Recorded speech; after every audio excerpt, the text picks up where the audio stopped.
کبھی جھکتے ہیں، کبھی سجدہ کرتے ہیں، کبھی کھڑے ہو جاتے ہیں۔ معاملہ بڑا عجیب لگا۔ جب آقا علیہ الصلوۃ والسلام نماز سے فارغ ہوئے تو سوال کیا کہ محمد صلی اللہ علیہ وسلم، اس وقت نبی تو جانتے نہیں تھے وہ ان کو، تو نام پکارا، پوچھا کہ یہ آپ کیا کر رہے تھے؟ تو کہتے ہیں کہ میں اس رب کی عبادت کر رہا تھا جس کا میں رسول بن کر تشریف لایا۔ پہلے میں اس رب کی عبادت کر رہا تھا جس کا رسول بن کر آیا ہوں۔ تجھے بھی میں اسی چیز کی دعوت دیتا ہوں کہ سارے جھوٹے معبودوں کو چھوڑ دو، ایک سچے کو مان لو۔ سارے جھوٹوں کو کے سامنے جھکنا چھوڑ دو، ایک سچے کے سامنے جھک جاؤ۔ بہت سے معبودوں کو دل میں بسانا چھوڑ دو، ایک سچے کو بسا لو۔ علی رضی اللہ تعالیٰ عنہ عمر جو کہ 10 سال تھی، کچھ مہلت مانگی، کہتے ہیں کچھ وقت دیں کہ والد گرامی کو پوچھ لو۔ آقا علیہ الصلوۃ والسلام نے اجازت دی۔ علی فرماتے ہیں کہ میں چلا گیا، ساری رات سوچتا رہا اس بارے میں، والد سے بھی بات نہیں کی، خود ہی سوچتا رہا۔ ساری رات سوچا تو رب کریم نے مجھ پہ کرم فرمایا، اللہ نے اسلام کی محبت دل میں ڈال دی۔ کہتے ہیں صبح اٹھا، نبی پاک صلی اللہ علیہ وسلم کی بارگاہ میں حاضر ہوا تو میں نے پوچھا یا رسول اللہ آپ کیا کہہ رہے تھے، مجھے کیا دعوت دے رہے تھے؟ آقا علیہ الصلوۃ والسلام نے پھر وہ جملے ارشاد فرمایا کہ اے علی ایک سچے رب کو مان لے جو کل کائنات کا مالک ہے۔ علی رضی اللہ تعالیٰ عنہ نے اسی وقت کہا بڑا نبی پاک کے غلام بن گئے۔ اب یہ بڑی منفرد شان ہے لیکن 10 سال کی عمر میں کسی صحابی نے اسلام کو بولنے کی یہ شخص صرف علی کو ملا ہے، تو پھر ذرا سوچیں تو صحیح، علی 10 سال کی عمر میں کتنے باصلاحیت تھے، 10 سال کی عمر میں کتنی خوبیوں والے تھے۔ آج ہمارے یہاں کوئی مسئلہ پیدا ہو جائے، کوئی معاملہ گڑبڑ ہو تو ہم کسی 10 سال کے بچے کے پاس 2 بندوں کو لے جائیں، جناب معاملہ اس کے سامنے رکھیں گے، یہ آپ کا فیصلہ کرے گا، تو لوگ متعجب ہوں گے، یہ 10 سال کا عمر ہے، 10 سال عمر کا بچہ ہے، بے شعور ہے، یہ فیصلہ کیا کرے گا، اس کو صحیح غلط کی کیا پہچان ہے؟ اگر فیصلہ کر بھی دے دے تو کوئی مانے گا نہیں۔ لیکن علی رضی اللہ تعالیٰ عنہ 10 سال کی عمر میں اتنے باصلاحیت تھے کہ 10 سال کی عمر میں جان گئے کہ کفر باطل ہے، اسلام حق ہے۔ 10 سال کی عمر میں جان کے کہ سارے مشرکین جھوٹے ہیں، ایک اللہ کے نبی سچے ہیں۔ 10 سال کی عمر میں حضور کے غلام بنے ہیں، اس وقت یہ شان و عظمت حاصل تھی۔ اس لیے تو آقا علیہ الصلوۃ والسلام نے فرمایا تھا لوگوں سنو، علمی اعتبار سے علی کو یہ شان حاصل ہے کہ میں علم کا شہر ہوں، علی اس شہر کا دروازہ ہے۔ یہ شرف، یہ شان علی رضی اللہ تعالیٰ عنہ کو حاصل ہے۔ ایک شرف یہ بھی آپ کو حاصل ہے کہ آپ نبی پاک کے بھائی، چچا کے بیٹے تھے، لیکن حقیقی بھائیوں سے زیادہ حضور آپ سے پیار کرتے تھے۔ نبی پاک صلی اللہ علیہ وسلم نے جب اخوت قائم کی صحابہ کے درمیان، انصار و مہاجرین کو بھائی بھائی بنایا، تو حضرت علی رضی اللہ تعالیٰ عنہ کی آنکھوں میں آنسو جاری ہوئے۔ نبی پاک نے پوچھا کہ علی کیوں روتے ہو؟ عرض کرتے ہیں یا رسول اللہ آپ نے سب صحابہ کو ایک دوسرے کا بھائی بنا دیا، میں اکیلا رہ گیا ہوں۔ نبی پاک صلی اللہ علیہ وسلم نے فرمایا نہیں روتے کیوں؟ ہر صحابی کو رشتہ بھائی کے اندر، رشتہ اخوت میں ہر صحابی کو صحابی ملا ہے، تو خوش ہو جا، تجھے رشتہ اخوت میں اللہ کا نبی ملا ہے، رشتہ اخوت میں اللہ کا نبی ملا ہے، میں تیرا بھائی ہوں، تو میرا بھائی ہے، علی خوش ہو جا، یہ رشتہ بھائی کا صرف دنیا میں نہیں آخرت میں بھی قائم رہے گا۔ قرآن کہتا ہے یوم یفر المرء من اخیہ، کہ ایک دن ایسا آئے گا کہ بھائی بھائی کو چھوڑ جائے گا، بھائی بھائی کا تعلق ختم ہو جائے گا، بھائی بھائی سے چھپتا پھرے گا۔ آپ فرماتے ہیں یہ آخرت میں بھی تو میرا بھائی ہے۔ گویا کہ حضور فرما رہے ہیں کہ سب کا بھائی ہونے کا رشتہ قیامت کے دن ختم ہو جائے گا، لیکن علی تیرا رشتہ کبھی ختم نہیں ہوگا۔ کیوں؟ کہ تو اللہ کے حبیب کا بھائی ہے۔ آقا علیہ الصلوۃ والسلام نے یہ شرف علی شیر خدا رضی اللہ عنہ کو عطا کیا۔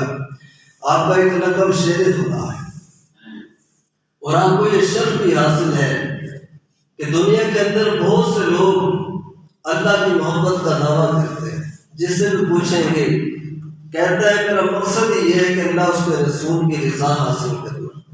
ہم نے پوچھا بھی بتاؤ رضا حاصل ہوئی ہے؟ کہتے ہیں جناب کوشش میں لگے ہوئے ہیں لیکن گارنٹی کوئی نہیں کہ ہم اللہ اس کے رسول کی رضا حاصل کر چکے ہیں، گارنٹی کوئی نہیں ہے۔ تمنا کیا ہے؟ تمنا یہ ہے کہ اللہ اس کا رسول ہم سے پیار کرے۔ ہم نے پوچھا بھی بتاؤ سجدے کرتے ہو، نمازیں پڑھتے ہو، عبادات کرتے ہو، اولیاء کے پاس چلے گئے، بتاؤ اللہ اس کا رسول بھی تم سے پیار کرتے ہیں؟ تو صاحب نے کہا جناب تمنا تو ہے لیکن جانتے نہیں کہ اللہ اس کا رسول ہم سے پیار کرتے ہیں۔ لیکن ہم علماء کے پاس گئے تو ایک شخص کے بارے میں علماء ہمیں گارنٹی دیتے ہوئے نظر آئے۔ علماء نے کہا ایک بندہ ایسا ہے کہ جس کے بارے میں گارنٹی دی جا سکتی ہے کہ وہ اللہ اس کے رسول سے پیار کرتا ہے۔ ہم نے پوچھا جناب وہ کون ہے؟ کہتے ہیں وہ اللہ کے حبیب کے بھائی شیر خدا ہے رضی اللہ تعالیٰ عنہ۔ تو پھر ہم سوال کرنے لگے جناب بتائیں کوئی ایسا بندہ بھی ہے کہ جس کے بارے میں گارنٹی ہو کہ اللہ اس کا رسول اس سے پیار کرتے ہیں؟ تو علماء پھر کہتے ہیں ایسا بندہ بھی ہے۔ جناب وہ کون ہے؟ وہ علی شیر خدا ہے کہ جس سے اللہ اس کا رسول پیار کرتا ہے۔ ہم نے علماء سے کہا بھائی اتنے وثوق کے ساتھ کیسے کہتے ہو کہ اللہ اس کا رسول علی سے پیار کرتے ہیں؟ تو علماء کہتے ہیں کہ بھائی اس لیے کہتے ہیں کہ یہ بات ہماری نہیں ہے، تو اللہ کے رسول کی ہے۔ آقا علیہ الصلوۃ والسلام نے خیبر کے موقع پر فرمایا تھا نا جب صحابہ کوشش کر چکے خیبر فتح نہیں ہو رہا، تو نبی پاک نے فرمایا صحابہ آرام کرو بیٹھ جاؤ، کل کا انتظار کرو۔ یا رسول اللہ کل کیا ہوگا؟ آقا فرماتے ہیں کل اس بندے کو جھنڈا دوں گا کہ جس کے ہاتھ میں اللہ خیبر کی فتح عطا فرمائے گا۔ اس بندے کی خوبی یہ ہے کہ اللہ اس کا رسول اس بندے سے پیار کرتے ہیں اور وہ بندہ اللہ اس کے رسول سے پیار کرتا ہے۔ دوسرا دن آیا تو آقا علیہ السلام فرماتے ہیں علی کو بلاؤ۔ علی رضی اللہ عنہ کو بلایا گیا تو آنکھیں خراب تھی، نبی پاک نے دوائی لگائی آنکھوں میں۔ آقا علیہ السلام نے دوائی لگائی۔ وہ دوائی کون سی تھی؟ پاکستان سے گئی تھی، ہندوستان سے، امریکہ سے، آسٹریلیا سے، کس ملک سے منگوائی گئی تھی؟ یا آقا علیہ السلام نے مکہ سے منگوائی تھی، کسی ملک کی دوائی نہیں تھی، بلکہ آقا علیہ السلام نے اپنا لعاب مبارک لگایا، لعاب مبارک لگایا تھا۔ اس لعاب کی شان یہ ہے کہ اگر کسی بیمار کو لگتا تو شفا کا کام کرتا، اور کہیں برکت کی ضرورت پڑتی آقا علیہ السلام اپنا لعاب ڈالتے، اللہ برکتیں پیدا فرماتے۔ آقا علیہ السلام نے وہ لعاب علی رضی اللہ عنہ کی آنکھوں پر لگایا، اللہ نے اسی وقت شفا عطا فرمائی۔ تو نبی پاک نے فرمایا کہ جھنڈا اس کو دوں گا جو اللہ اس کے رسول سے پیار کرتا ہے۔ اس کا مطلب یہ ہے کہ علی کے بارے میں گارنٹی ہے کہ وہ اللہ اس کے رسول سے پیار کرتا ہے۔ آقا فرماتے ہیں جھنڈا اس کو دوں گا جس کے ساتھ اللہ اس کا رسول بھی پیار کرتے ہیں۔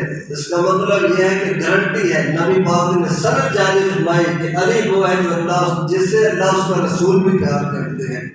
تو یہ منفرد نشانے ہیں کچھ جو حضرت علی رضی اللہ عنہ کو حاصل ہے۔ ایک شان آپ کی ہے کہ آپ داماد رسول ہیں صلی اللہ علیہ وآلہ وسلم۔ اس شان میں حضرت عثمان غنی رضی اللہ عنہ وہ بھی آپ نے بنا۔ تو نبی کریم صلی اللہ علیہ وسلم کے داماد ہونے کی حیثیت سے حضرت علی رضی اللہ عنہ کو بڑا شرف حاصل ہوا، بڑا مقام حاصل ہوا۔ ہمارے ہاں یہ روایت تھا، کچھ عرصہ پیچھے چلے جائیں تو کسی گھر کا داماد کسی گاؤں میں چلا جاتا تو پورا گاؤں عزت کیا کرتا، کہتا تھا ہر پیٹ کا داماد ہے، ہر فرد عزت کیا کرتا۔ تو اگر وہی داماد گاؤں کے چودھری کا ہو تو پھر عزت اور بڑھ جاتی ہے، وہی داماد کسی ایم پی ایم ایل اے کا ہو تو عزت اور بڑھ جاتی ہے، وہی داماد اگر کسی صوبے کے گورنر کا ہو تو پھر حیثیت اور بڑھ جاتی ہے۔ داماد اگر ملک کے بادشاہ، حاکم، صدر، وزیر اعظم، وزیر اعلیٰ کا ہو تو پھر حیثیت اور شان اور عظمت اور بھی بڑھ جاتی ہے۔ لیکن حضرت علی رضی اللہ عنہ وہ ہیں جو کسی بادشاہ یا کسی حاکم کے داماد نہیں بلکہ نبیوں کے سردار کے داماد ہیں، نبیوں کے سردار کے داماد ہیں۔ پھر سوچیں ذرا علی کی شان کتنی اونچی ہے، کتنی اعلیٰ ہے۔ حضرت علی رضی اللہ تعالیٰ عنہ جھجک دیتے، جھجک محسوس کرتے ہیں حضرت فاطمہ کا رشتہ مانگنے میں۔ حضرت ابوبکر صدیق رضی اللہ تعالیٰ عنہ، حضرت عمر رضی اللہ عنہ وہ پوچھ چکے آقا علیہ الصلوۃ والسلام نے فرمایا کہ بھی میں اللہ کے فیصلے کا انتظار کر رہا ہوں۔ اور صحابہ نے پوچھا، آقا علیہ الصلوۃ والسلام نے یہ جواب ارشاد فرمایا کہ فاطمہ کے بارے میں اللہ کے حکم اور فیصلے کا انتظار کر رہا ہوں۔ تو صحابہ جمع ہوئے، حضرت علی کے پاس گئے، اے علی تم جاؤ حضور سے فاطمہ کا رشتہ مانگو۔ حضرت علی کہتے ہیں میرے پاس تو ہے کچھ نہیں، میں کیا مانگوں، مجھے تو شرم آتی ہے۔ صحابہ نے فورس کیا، صحابہ نے اصرار کیا، حضرت علی رضی اللہ عنہ چلے گئے۔ نبی کریم صلی اللہ علیہ وسلم کی بارگاہ میں بیٹھے تو آقا علیہ الصلوۃ والسلام وہ نبی ہیں جو دلوں کے حال جانتے ہیں، دلوں کے احوال پر اللہ نے آپ کو آگاہی عطا فرمائی۔ ایک حضرت ابو ہریرہ کہتے ہیں ایک دن بھوکا تھا، بڑی شدت کی بھوک لگی ہوئی تھی، میں گھر سے باہر نکلا اس خیال سے کہ شاید کوئی صحابی میرے چہرے کی رنگت پہچان لے اور مجھے اپنے ساتھ گھر کھانے کے لیے لے جائے۔ کہتے ہیں صحابہ میرے پاس سے گزرے، سلام کرتے گزر جاتے، نبی پاک صلی اللہ علیہ وسلم تشریف لائے، مجھ سے سلام کلام ہوا، آقا فرماتے ہیں ابو ہریرہ چل میرے ساتھ، یا ابو ہریرہ چل میرے ساتھ۔ جا کر آقا علیہ الصلوۃ والسلام نے ابو ہریرہ کے لیے کھانے کا انتظام فرمایا۔ اس کا مطلب یہ ہے کہ نبی پاک جان گئے تھے کہ ابو ہریرہ کے دل میں کیا چل رہا ہے۔ تو نبی پاک کو یہ شان حاصل ہے کہ اللہ دلوں کے احوال پر آپ کو آگاہ فرماتا تھا۔ تو حضرت علی سے پوچھا علی کس خیال سے آئے ہو؟ حضرت علی رضی اللہ عنہ بڑے جھجکتے ہو، حضور دل کی بات جانتے تھے لیکن حضرت علی سے کہلوانا چاہتے تھے، بڑے جھجک محسوس کرتے ہوئے عرض کی یا رسول اللہ فاطمہ کے رشتے کے لیے ہے۔ نبی پاک حضرت علی فرماتے ہیں کہ میں وہی موجود تھا کہ آقا علیہ الصلوۃ والسلام پر اسی وقت وحی کا نزول ہوا۔ وحی نازل ہونے کے بعد نبی پاک صلی اللہ علیہ وسلم نے مجھ سے فرمایا، حضرت انس کہتے ہیں مجھ سے فرمایا جا صحابہ کو بلا لا۔ حضرت انس گئے، صحابہ کو بلا کر لائے اور آقا علیہ الصلوۃ والسلام نے ان کے سامنے حضرت علی سے پوچھا کہ علی بتا تیرا رشتہ اور نکاح میں فاطمہ کے ساتھ کرتا ہوں، 400 مسکال چاندی کے عوض میں بتا قبول کرتا ہے؟ حضرت علی کہتے ہیں یا رسول اللہ قبول ہے۔ تو صحابہ کے سامنے نبی پاک صلی اللہ علیہ وسلم نے حضرت علی کا نکاح پڑھا، اس کے بعد خطبہ ارشاد فرمایا۔ خطبہ دینے کے بعد آقا علیہ الصلوۃ والسلام نے حضرت فاطمہ کو بلایا اپنے کمرے میں اور حضرت علی کو وہاں پر آقا علیہ الصلوۃ والسلام نے کچھ پانی منگوایا، پانی منگوا کر اس کے اندر اپنا لعاب مبارک ڈالا، لعاب ڈال کر اس کے کچھ چھینٹے حضرت فاطمہ پر گرائے، کچھ چھینٹے حضرت علی پر گرائے۔ اس کے بعد آقا علیہ الصلوۃ والسلام دعا کرتے ہیں یا اللہ ان کو بھی برکت عطا فرما، ان کی اولاد کو بھی برکت عطا فرما، یا اللہ علی اور فاطمہ کو بھی شیطان سے اپنی حفاظت میں رکھنا، ان کی اولاد کو بھی اپنی حفاظت میں رکھنا۔ اس کے بعد آقا علیہ الصلوۃ والسلام نے رخصتی فرما دی۔ اب یہ نکاح بڑا عظیم نکاح تھا، کیوں؟ اس وجہ سے کہ نبی پاک صلی اللہ علیہ وسلم نے صحابہ سے فرمایا صحابہ علی و فاطمہ کے نکاح کے گواہ ہو، یا رسول اللہ گواہ ہے۔ اے صحابہ علی و فاطمہ کا نکاح تم نے دیکھا ہے؟ یا رسول اللہ دیکھا ہے۔ نبی پاک فرماتے ہیں سنو پھر، فاطمہ اور علی کا نکاح اتنا عظیم ہے، میں نے ان کا نکاح دنیا میں پڑھا ہے، رب نے عرش پر پڑھ دیا، رب نے علی و فاطمہ کا نکاح عرش پر پڑھا ہے۔ یہ اندازہ کریں کتنی شان رحمتیں ہیں علی و فاطمہ کی کہ جن کا نکاح بھی عرش پر ہو رہا ہے۔ اور یہاں دنیا میں جو نکاح ہوتے ہیں ان کے باراتی کون ہوتے ہیں؟ ان کے باراتی بہن بھائی ہوتے ہیں، دوست احباب ہوتے ہیں، رشتہ دار ہوتے ہیں، لیکن علی و فاطمہ کے نکاح میں باراتی 2 قسم کے تھے، وہ دونوں بڑے عظیم تھے۔ وہ کون تھے؟ علی و فاطمہ کے نکاح کے باراتی نبی پاک کے صحابہ تھے اور اللہ کے فرشتے تھے، اور اللہ کے فرشتے تھے۔ نبی پاک فرماتے ہیں کہ صحابہ علی و فاطمہ کے نکاح میں اللہ نے آسمانوں سے فرشتے بھیجے ہیں۔ یا رسول اللہ کتنے بھیجے ہیں؟ آقا فرماتے ہیں 40,000 فرشتے ان کے نکاح میں شامل ہوئے، 40,000 فرشتے۔ یہ شان، یہ عظمت حضرت علی رضی اللہ تعالیٰ عنہ کو حاصل ہے۔ محترم سامعین، یہ نکاح کا بڑا سادہ سا، میں اس کروں کہ ہم نے ہر کسی کی سیرت سے کچھ سبق لینا ہے۔ جتنے صالحین گزرے، انبیاء گزرے، اصحاب و اہل بیت گزرے، ان کی زندگی ہمارے لیے نمونہ ہے۔ اور اسلام کا ہم سے مطالبہ یہ ہے کہ تمہاری زندگی ان کے جیسی ہوگی تو پھر کامیابی ہوگی۔ اگر ان کی راہ سے ہٹ جاؤ تو پھر ناکامی ہے۔ پیسہ جتنا بھی آ جائے ناکامی ہے، کاروبار کتنا بڑھ جائے ناکامی ہے، جدت کتنی بھی آ جائے ناکامی ہے۔ جب تم صلحاء اہل بیت اصحاب میرے نبی کی زندگی کو چھوڑ دو گے پھر ناکامی ہی ناکامی ہے۔ جناب علی شان دیکھیں، آقا علیہ السلام نے علی فاطمہ کا نکاح پڑھا، کتنا سادہ تھا، صحابہ اس میں شریک ہوئے، آقا علیہ السلام نے کچھ کھجوریں تقسیم کی، بلکہ نبی پاک نے حضرت علی رضی اللہ عنہ سے فرمایا کہ علی بتاؤ تمہارے پاس کچھ مال ہے؟ عرض کی یا رسول اللہ ایک گھوڑا ہے ایک زیرہ ہے۔ آقا فرماتے گھوڑے کو تو رہنے دو، زیرہ فروخت کر۔ زیرہ فروخت کی گئی تو جو پیسے آئے وہ آقا علیہ السلام نے حضرت بلال کو دیے، وہ بازار گئے وہاں سے خوشبو خرید کر لائے، اور باقی پیسے حضرت ام ایمن رضی اللہ تعالیٰ عنہ کو دیے اور فرمایا کہ بھئی اس سے کچھ گھر کے سامان کا انتظام کر۔ انہوں نے گھر کے لیے تکیہ خریدا، بستر خریدا، لوٹا خریدا، پیالہ خریدا اور ایک دو چادر خریدی، یہ چند ایک چیزیں گھر کے جو ضروری اسباب ہیں، چکی خریدی۔ اگر السلام نے دونوں کی ڈیوٹی تقسیم کی، نبی پاک حضرت فاطمہ سے فرماتے ہیں فاطمہ گھر کے سارے کام تو نے کرنے ہیں اور علی باہر کے سارے کام تو نے کرنے ہیں۔ باہر سے پانی لانا ہے تیری ذمہ داری ہے، گھوڑے کو پانی پلانا ہے تیری ذمہ داری ہے، باہر سے سودا لانا ہے تیری ذمہ داری ہے۔ یہ سادہ سا نکاح تھا علی و فاطمہ رضی اللہ عنہ کا۔ تو آپ کچھ اشارے عرض کرنا چاہوں گا، جو سمجھدار لوگ ہیں وہ اشارہ سمجھتے ہیں۔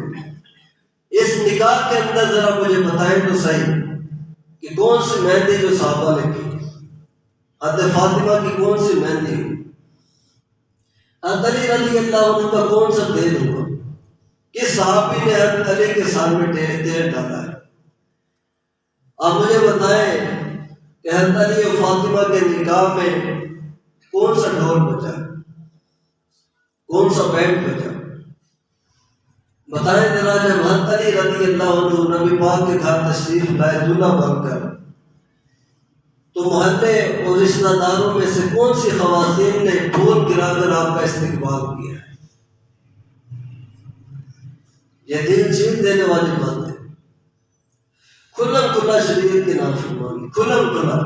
کچھ گناہ ہوتے ہیں پوشیدہ، پوشیدہ کا معاملہ کچھ اور ہوتا ہے، لیکن کچھ گناہ جو سرے عام ہم کرتے ہیں اور بے دھڑک کرتے ہیں، بے خوف ہو کر کرتے ہیں، اور یہ بھی جانتے ہیں گناہ ہے لیکن کرتے ہیں۔ بتائیں تو صحیح حضرت علی کے استقبال میں کون سی خواتین کھڑی ہوئی تھی، کون سی خواتین نے آپ پر پھول گرائے تھے؟ ذرا بتائیں تو صحیح۔ جب حضرت علی رضی اللہ عنہ دولہا بن کر نبی پاک کے گھر گئے تھے تو کون سی خواتین نے آپ کو دودھ پلایا تھا؟ تمام مردوں کے اندر تشریف لا کر، تمام مردوں کے سامنے بناؤ سنگار کے ساتھ آ کر کون سی خواتین نے دودھ پلایا تھا؟ ذرا بتائیں تو صحیح۔ حضرت علی رضی اللہ عنہ کی گوڑا پلائی کس نے کی تھی؟ کون سی خاتون تھی؟ وہ ذرا نام تو تلاش کر کے بتائیں تو صحیح کہ حضرت علی رضی اللہ عنہ کے شادی کے اندر کون سی مووی بنی تھی؟ کس نے بنائی تھی؟ ایک ہی مووی بنی تھی اور وہ اللہ کے فرشتوں نے بنائی تھی، اس کے علاوہ کوئی مووی نہیں بنی۔ یہ جو ہم موویاں بناتے ہیں یہ قیامت کے دن وبال بن جائے۔ قیامت کے دن باپ کہہ رہا ہوگا جناب میں نے مووی والے کو آرڈر نہیں دیا تھا، بیٹا کہہ رہا ہوگا جناب میں نے بھی نہیں دیا تھا، ہر بندہ جان چھڑا رہا ہوگا، دولہا کہے گا میں نے بھی آرڈر نہیں دیا تھا۔ اس دن فرض جائیں گے، مشکل بن جائے گی، وہاں پر ہر بندہ جان چھڑائے گا۔ تو میں کہتا ہوں ایک ہی مووی پر اتفاق کریں اور وہ مووی جو اللہ کے فرشتے بنائے ہیں وہی بننے دیں، اس کے علاوہ کسی مووی کی ضرورت نہیں اور حاجت بھی نہیں اور اجازت بھی نہیں ہے نکاح پر۔ ذرا بتائیں تو صحیح جب حضرت فاطمہ الزہرا رضی اللہ تعالیٰ دلہن بن کر حضرت علی کے گھر آئی تھی تو پھر آپ کے گھٹنے پر کون بیٹھا تھا؟ آپ کی رات پر کون بیٹھا تھا جس نے کہا تھا بھی پیسے لے کر رکھوں گا؟ یہ رواج ہے نہیں ہمارے اندر، یہ بھی رواج ہے۔ دولہے کے استقبال کا رواج غیر شرعی، مووی کا رواج غیر شرعی، بینڈ اور ڈول کا رواج غیر شرعی۔ بتائیں کون سے صحابہ نے بنگڑا ڈالا تھا ان کے نکاح کے اندر؟ کوئی ہے ایسی بات؟ بنگڑا ڈالنا غیر شرعی، گوڈا پلائی غیر شرعی، دودھ پلائی غیر شرعی، غور تو کرے کتنی غیر شرعی رسمیں ہم نے اپنی شادی نکاح کے موقع پر شامل کر لی ہیں۔ آپ بتائیں کہ جس کام کی ابتدا ہی اللہ کی نافرمانی سے ہوگی وہ انجام کو کیسے پہنچے، وہ مکمل کیسے ہوگا؟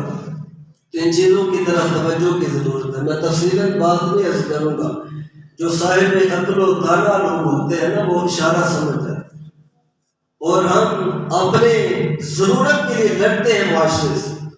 میری پراپرٹی پہ قبضہ کرنے لگے تو ہم لڑتے ہیں، مقدمہ لے جاتے ہیں عدالت کے اندر۔ میری گاڑی پر کوئی قبضہ کرنے لگے تو میں آگے سے لڑتا ہوں، دفاع کرتا ہوں۔ لیکن جب شریعت کی بات آتی ہے تو پھر ہم کہتے ہیں بھئی باپ بھی نہیں مان رہا، جناب تو بھی نہیں بیٹے کی مانتی، مووی بنوانی ہے، فلاں کام کرنا ہے، دولہے کی بہن نہیں مان رہی، میری بیٹی نہیں مانتی، ہمارے رشتہ دار نہیں مانتے۔ یہاں ہم دفاع کیوں نہیں کرتے، یہاں ڈٹ کیوں نہیں جاتے کہ بھئی میں کسی کی نہیں ماننے؟ کیوں؟ اس لیے کہ میں خواہتا ہوں شریعت کا، اور صرف شریعت کی مانوں گا، اور شریعت کے اندر ہی میری کامیابی اللہ نے رکھی ہے۔ یہاں ہم کیوں نہیں ڈٹ جاتے؟ باقی تو ہر بات کسی دوسروں کو منوا لیتے ہیں، یہاں کی نہیں منوا ہے۔ تو محتشم سامعین توجہ کریں ذرا، ان چیزوں کی طرف بھی توجہ کریں کہ ان غیر شرعی امور کو اپنی شادی بیاہ کے موقع سے نکالیں، ان غیر شرعی امور کو اپنی زندگیوں سے نکالیں، تاکہ ہم صراط مستقیم پر گامزن ہو سکیں، تاکہ ہم اللہ اس کے رسول کے بارگاہ میں سرخ رو ہو سکے، اللہ اس کے رسول کا قرب پا سکے۔ اللہ کی بارگاہ میں عرض کرتے ہیں کہ اللہ کریم ہمیں نبی پاک صلی اللہ علیہ وسلم کے شریعت کو کامل طریقے سے اپنانے کی سعادت نصیب فرمائے، اور آقا علیہ السلام کے غلام علی رضی اللہ عنہ کی عظمت و شان پر مزید بلندیاں عطا فرمائے۔ آمین و علیہ